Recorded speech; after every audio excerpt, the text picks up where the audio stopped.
gives me great pleasure to now invite to the podium our host here and the most important driving force of this process, Director General Kandeh Yumkella of UNIDO, for his closing remarks.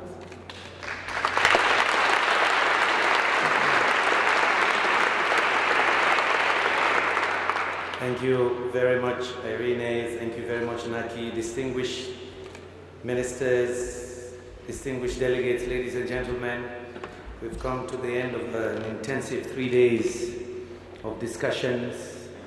I am very pleased to see that, in fact, 2 of our key goals for this event were fulfilled beyond expectations. I see that the goals that we have been espousing for about 1.5 years now, after much consultations around the world with experts, industry people, that in fact these 3 goals, you the experts, have given them even some more substance. The second and most important, when I look at the list of items there and in the conclusions, you have saved us probably 3 months. You have given us elements for the action agenda, which is really in fact the most important instrument we need going forward. That is the instrument we're hoping the Secretary General will launch in Rio +20 next year. So thank you very much. We've collected, and feel free. You know the people who sent out the invitations. You've seen the email addresses. You know, like Ajay did for us now from India, the guy from the energy industry. Please send some specificity for us. We need those to finish that action agenda before the end of the year. So please feel free to send additional information. I have to also tell you that for us also, the whole event went beyond expectations. Over 40 ministers and vice ministers. I think they said the last count was about 1,200 participants and representatives. We have a number here. Representatives were from between 77 countries and 110. The reason is we were looking, the 77 is those who came from outside, not here. But if you had the embassies that represented their countries, meaning my board, and it was very deliberate why we put this meeting 1 day before my board. I wanted my board here. By the time you add that, we had opinions and views in various events of over 100 countries. This is the purpose of this kind of forum, to bring those perspectives in play. So we're very pleased that this went beyond expectations. And by the time you add the BBC dimension, BBC tells us now between radio and TV and 4 broadcasts, they will reach between 100 to 200 million people. So your views will go to the world. We think this is a major accomplishment for all of us who made put this together. We are also pleased with the complexity of how we designed this. In the core of it, you have the Vienna Energy Forum, and that around it you had so much that was happening. The Club de Montevideo is continuing now. Yesterday, His Excellency President Fischer hosted the club, did a reception for them, and yes, 4 former heads of states all showed up. They're all here. They're continuing their dialogue, and you bet energy issues are part of that dialogue about the Latin America region. The Rio Ministerial, we want to thank Minister Thompson, once a minister, always a minister, my sister, so forgive me for still calling you a minister, but Mrs. Thompson, Carsten Stewart, and also Morten Wetland, all of them from New York, collecting ideas from here, and for the brilliant. I can see them doing a nice balancing act with the summary, the chair's summary. Very detailed, 2 pages. It's again beyond our expectations. But this is going to New York. It's going to be played out already starting from next week. So thank you very much. But in addition, there were things happening, sometimes the interesting things happen in the side rooms. I want to thank the leadership of Minister Peters and her team, because we've been having, anytime, whether it's lunchtime or dinner, we're still planning. Because one of the key follow-ups immediately is in September, the Africa Energy Access Agenda. Let me give you the good news. Yesterday, after everything, we still scheduled a meeting 6:30 with Minister and her team, the World Bank, Jeff, UNDP, UNIDO, sitting around the table planning. We spent another hour and a half planning. We didn't finish, so I scheduled another meeting this morning at 8:30. And so we've now outlined, and World Bank immediately put $700,000 on the table. We're going to bring together, this is unique, we're going to bring environment negotiators in Africa together with energy ministers. Unique format, about 160 people in September 15 and 16. So you can see we're mainstreaming energy straight into COP. Thank you very much for your leadership, Madam. We made pledges around the table yesterday. This morning we continue to choreograph that. And we're very pleased that it's going to, and we're learning from the format here, from VEV. So I just want you to give you an impression that in fact, things were happening. We were very pleased to see the Norwegian initiative. They're calling it Energy Plus. You have to understand that the Nordic countries with some donor partners, one of the brilliant designs they did was the RED program to save the forests. And today we know there's a leverage of almost $4 billion. And we're looking at that model. How can you use that for energy? The same attention, the same global leadership, you bring in corporations and so on, and the Norwegian advisory group, of which some of us serve on, they were having discussions here and testing the ideas with a number of people here. That is also moving well, and we look forward, Ambassador Wetland, to be in Oslo in November. We're coming all geared up to move that as well. That's the kind of political will, commitment, and leadership that in fact we're looking for. UNEP also was doing their Energy for Development side event, again just mainstreaming energy issues into sustainability, the global energy assessment. I'm surprised that Naki and Jed Davis are still here this morning because their dinner became a working dinner. They're still trying to finalize our 1,000-page energy Bible, I call it. So that would even elaborate further on these goals and the centrality of energy. And of course, my own team, we've been having consultations on the action agenda. So some of these also we've been asking individuals here, private sector, civil society, how we enrich. So a lot was happening on the side, and for me that was the richness. People were just getting off in groups, negotiating, doing things, because everybody's thinking follow-up. And I think my dear friend Adnan Amin is still in here. Adnan, I saw him even this morning with ministers discussing, because he has the first meeting immediately, 8th and 9th of July, taking our renewable goal and other aspects, to do a gap analysis, to begin to do some action on the ground of what needs to be done.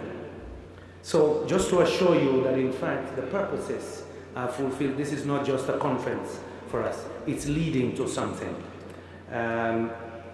We are very happy that these goals are now almost firmly established. We're happy that in fact they're beginning to gain space. So what are the immediate next steps? I've mentioned IRENA, 8th and 9th of July, led by IRENA. We're looking specifically at renewables. We know we will be in South Africa 15 to 16 of September. We know we'll be in Norway in November. 10th and 11th of October. 10th and 11th of October, I stand corrected. 10th and 11th of October, even sooner. Wow. So no sleep, but that's wonderful. It shows you that, but we have renewable energy packs, so we'll be ready. We had intensive discussions with the Brazilian delegation. The minister met with us this morning. We also met with one of our key partners in Brazil, Itiapu, and Electrobras. We are looking already at Rio Plus 20. We're already planning. We've had intensive discussions, how we're going to do it, what makes it different, the technology exhibitions that will take place, who the partners are. I'm supposed to go to Brazil if my cabinet can find time available. But yes, we've made all these commitments. Very intensive. And the minister expects a letter from me now, but he's already going to brief his president and others. So you can see that we're planning 1 year ahead. From all of these steps, we go to Rio Plus 20 as well. And of course, we've already drafted and outlined COP17 itself.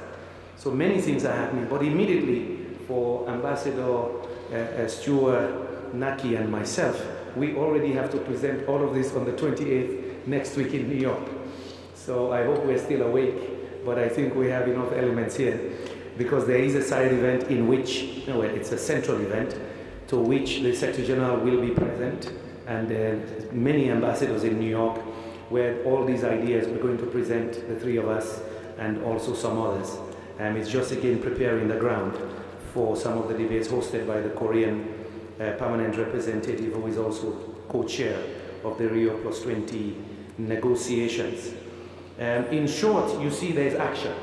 I am guided by the ministers and the experts, especially Jed Davis and others, that for them this is about action. I also want to take the issue that the industry person raised.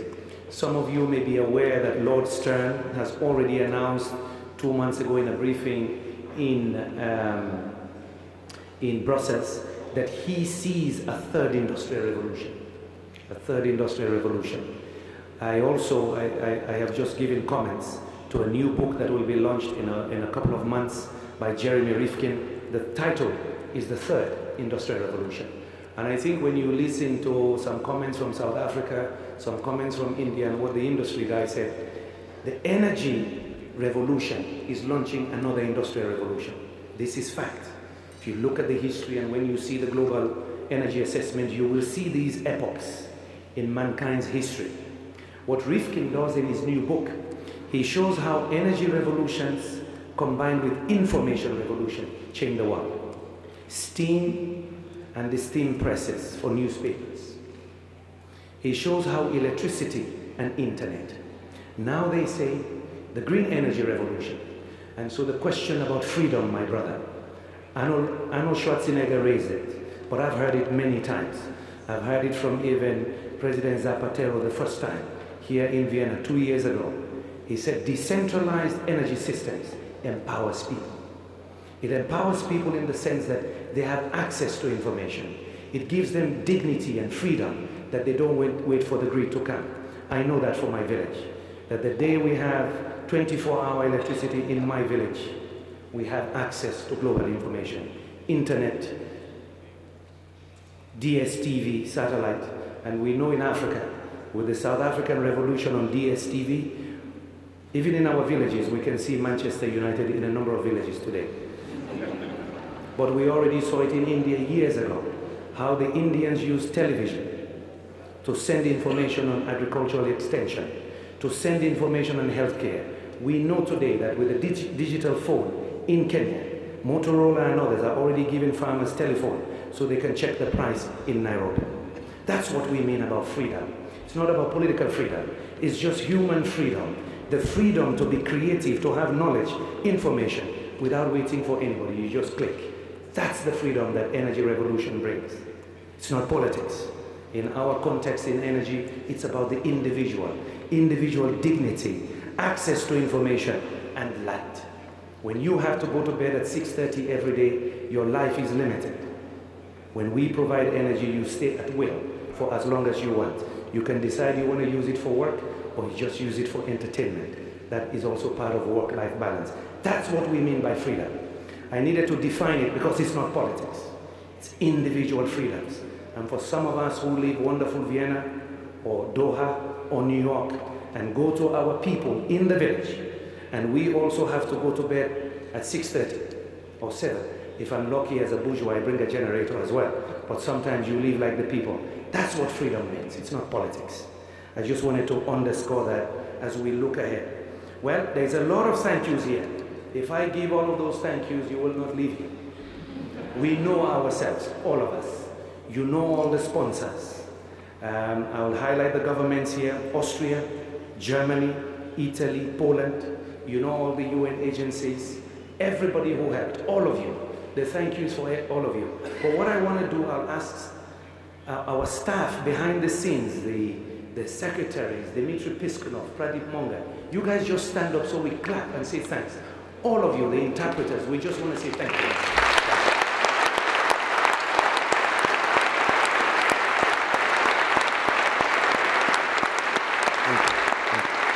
Thank you, thank you.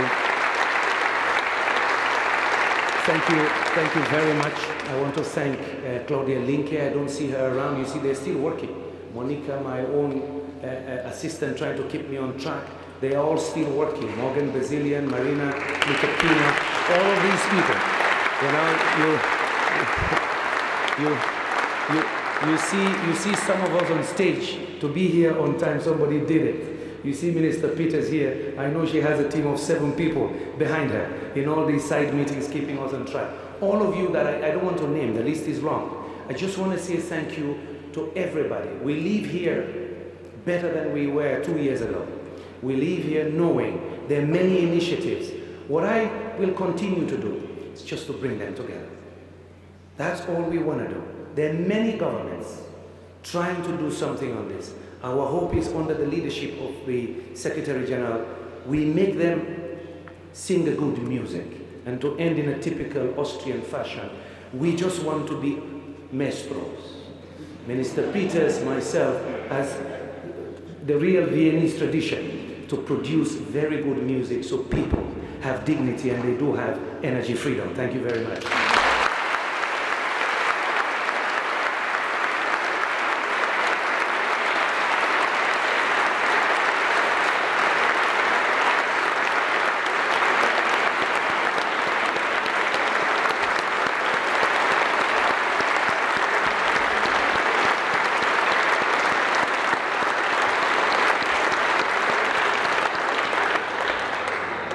Let me add only one thank you.